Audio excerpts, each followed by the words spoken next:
జూబ్లీహిల్స్ నియోజకవర్గంలో ఏ పార్టీకి గెలిచే అవకాశాలు ఎక్కువ ఉన్నాయంటారు? జూబ్లీహిల్స్ నియోజకవర్గంలో బీఆర్ఎస్ఏ పక్కా గెలుస్తున్నారు. బీఆర్ఎస్ జూబ్లీహిల్స్ నియోజకవర్గానికి కంచుకోట. అది మళ్ళీ రిపీట్ అయ్యే అవకాశం ఉందంటారా? 100% రిపీట్ అయ్యే అవకాశం. మహిళలంతా మహిళకే అంటున్నారు. మహిళలంతా మహిళకే, కేసీఆర్కే అంటున్నారు. 100% గెలుస్తున్నారు. ఇప్పుడు నవీన్ యాదవ్ గారి విషయానికి వస్తే యూత్ అంతా కూడా నవీన్ యాదవ్ గారి వైపు ఉన్నారు. గోపీనాథ్ గారి లాగే నవీన్ యాదవ్ గారు కూడా పనిచేస్తారంటున్నారు. గోపీనాథ్ గారు లెక్క చేస్తారంటే ఈయన చేస్తాడా చేయడా తర్వాత విషయం. గోపీనాథ్ గారు చేసి చూపించారు.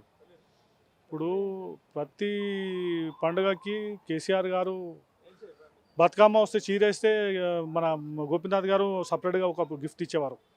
రంజాన్ వస్తే రంజాన్కి కేసీఆర్ గారు తోఫా ఇస్తే గోపీనాథ్ గారు గిట్ట తోఫా ఇచ్చేవారు.